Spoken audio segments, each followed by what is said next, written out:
Good morning. I hope everyone's doing well. Thank you for helping us come in and keeping our community informed. We appreciate that.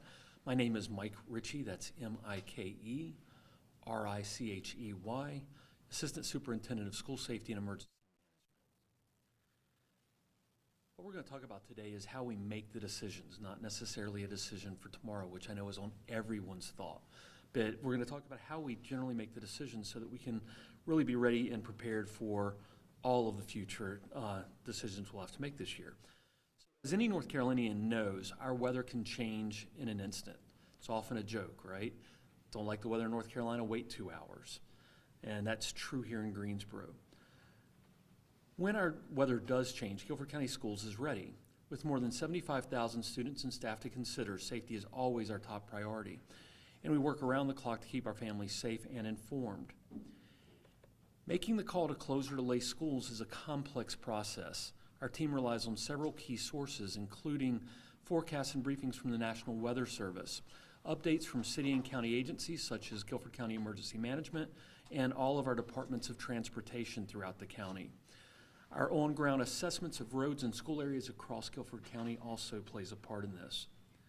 From mid-November through early April, our district participates in National Weather Service webinars 2 to 3 times a week.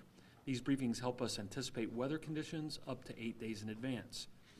We also monitor multiple local channels and weather tools to ensure we have complete and accurate picture.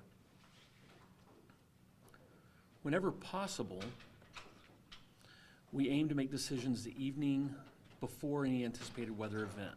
However, as we all know and said earlier, conditions in our regions shift quickly, and sometimes final decisions cannot be made until early morning. Here's what happens when we make an early morning decision, just to kind of run you through that. A team from transportation, operations, and emergency management in the school system convene around 3 a.m., so it's an early morning for all of us. Transportation supervisors who know our bus routes know the problem areas, those areas that get the shade that won't dry up, those areas that remain icy for days. They understand that.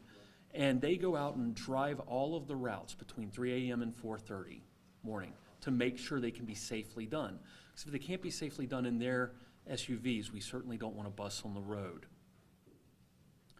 Emergency management and operations teams then consult with law enforcement and local governments to see what's going on in real time, to understand the overnight impacts and daytime plans. The full team meets back at 4:30 a.m. to determine the safest option for students and staff. Once a decision is made, we communicate through phone calls, emails, text messages, social media, local news outlets, and GCS website. There's one thing that's really important for us to remember, and that is that Guilford County includes multiple municipalities, is 644 square miles wide, and multiple microclimate zones that impact our weather. So our staff and students, including several thousand young drivers, travel all across the county to get to school. If one section of the county is impassable, we consider the entire county impassable. That means that all GCS schools will operate on a delay or a closure. We want our families to make sure they stay connected. Our phone calls only make it to about 70% of our population. So please answer the phone and unblock our number, because if we don't want you to miss out on important messages. Families can take these steps. For phone calls, they can dial 1-855-502-7867 and opt in. For non-emergency texts, they can text START to 60680. For emergency texts, they can text START to 54968. Ensure district numbers 336-370 8100 and 1-855-502-7867 are not blocked, because that's the numbers we're going to use. And then parents should verify contact information with their school data manager. That's really important. It's a simple step. Just call the school and they'll help you. Employees should update preferences in employee self-service. Following GCS on Facebook and Twitter is also an excellent way to receive updates quickly. So one thing to understand about us as well is being open is our default setting. We're here to have school. So if school opens on time, the district will not issue an announcement for that. That's what we do. So thank you. With that, we have 5 minutes for Q&A. 5 minutes for Q&A. Yep. It's up to you. When you get the question, can you just make sure you repeat it? Will do, yes. I actually have a question. Hi, I'm Joshua Davis. I'm with WXII 12 News. Thank you for having us here today. From what we understand, GCS has been facing some HVAC challenges over the last couple months. Can you just give an update on how that might work in regards to this cold weather that you're facing, or that we're facing? So this is more about the decision-making around when we make delays for weather closures and weather delays is what this meeting is about. We can talk about that afterwards, but I'm not the subject matter expert on HVACs. Thank you. Thank you. You mentioned that your calls only reach 70% of your population. Do you know why that is? Are you guys sending out a lot of calls and people are considering it spam and maybe blocking the numbers?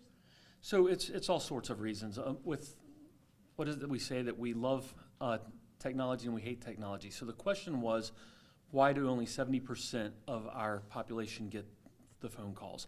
And the main reason for that is that parents don't sign up for them, they don't opt into them, or they forget to unblock those numbers. With the new Apple phone features, it's a great example of it. We'll stop a call from coming to you, and if it's 4:45 in the morning when we've sent it out, you don't have the wherewithal to reach over and hit the button that allows you that call to come through. So that's one of the issues that we're facing as well. Because when we do make the 3 a.m. and 4 a.m. calls, that message normally will hit the phones at about 5:15 to 5:30 in the morning. So it's an early morning, and so if you've got your phone on silent for night or anything along those lines, you won't receive that in a timely manner. Hopefully you'll check your phone when you wake up and you'll see that it's there, though. Yes, ma'am. When you mentioned, Giselle Thomas with News 2, when you mentioned that the different people from the school will drive the route in their trucks and things like that, and you mentioned if it's impassable, then it's all considered. I wanted to ask some of the things that they're on the lookout for as they're driving. We figure an SUV is a lot different than a school bus. Certainly. So the question is, what is it that our supervisors, transportation supervisors, are looking for when they're driving the routes to make sure they can make their decisions? So what we're looking for are bridges and roadways and curves, whether or not there is accumulated ice and snow on those, because if there is, then a bus is probably not going to be able to make that. What we're also looking for are downed trees. So we get a lot of snowstorms. They'll come a couple of days after lots of rain, and then the ground's soaked, snow and ice weight down the tree, and the tree falls. So we're looking for downed trees and items like that as well. Anything that will make that route unnavigable is what they're looking for. The high school that experienced the loss of power a couple of days ago this week, did students arrive and then the power went out, or was the power out the whole day? Yes, so the question is, Grimsley High School's power going out on Tuesday.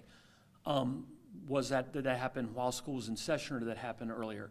It happened once school became in session. A tree fell down on a power line, and we did the exact same process that we would do for an emergency closing for weather, which is we examined it. How soon will the power come back? The power was not going to come back for about 3 hours. It ended up coming back about 3.5 hours later. So we decided that within an hour, 38 degrees outside, classrooms are going to be chilly. We went ahead and canceled school for the rest of the day and closed early at noon. How important is it to talk to city and state officials, kind of seeing where they are with the removal of snow or the de-icing progress on the roads as you guys are going out and trying to test the roads? Yes, that's one of our key steps. So our transportation supervisors and our emergency management folks, that's myself and a few others, we have direct contact with the supervisors in the field for North Carolina DOT, High Point DOT, and Guilford County Greensboro City DOT. So that really is one of the major things that we've been working through for the last few years, is to build those relationships, keep them strong. And in fact, we actually had a meeting with them October 15th to actually run through and make sure that we're all on the same page for this year and ready for this to come up. So this is something that we do. As another example, today, obviously we weren't aware of the weather 3 weeks ago when we planned this training session that you're here visiting. But we set up what we call a tabletop exercise around weather for all of the operations, transportations, and emergency management people with the school district this afternoon from 1:30 to 2:30. Now today it's going to be a real exercise rather than a tabletop exercise while we discuss our forecast that'll be coming later this day so we can determine what we're doing tomorrow. One more question. Zach Tucker, Spectrum News 1. Not to put the cart before the horse, but let's just say that school is canceled for tomorrow. Would this then move to like an online learning day, I guess, for students? So that's one of our options. So any days, and so the question is, if we have a snow day, I'm not going to throw in tomorrow, but if we have a snow day, how do we determine, or if we determine whether it's online learning or just a plain snow day? And that has a lot to do with how many snow days we've used in the year. It has a lot to do with whether or not we can get the devices home to children. So if something pops up very quickly, such as a major storm that has nothing to do with snow, wasn't predicted like we had a couple years ago, probably won't have online learning because the devices won't be at home and the packets won't be created. But when we have warning and we have 4 to 6 days to prepare, a lot of times we will do remote. It's going to depend entirely on the circumstance, though. Just about the food, I know if sometimes if school is canceled, I know a lot of kids really rely on the lunch that the district provides.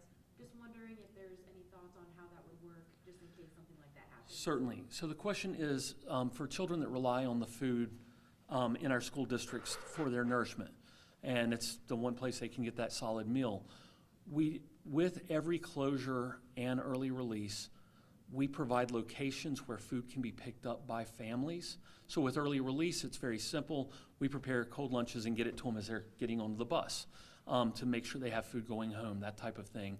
If it's for a closure, we set up anywhere between 2 to 5 locations within the school district that allow people to come and pick up school, and that's part of the announcement that we make each time we make those announcements.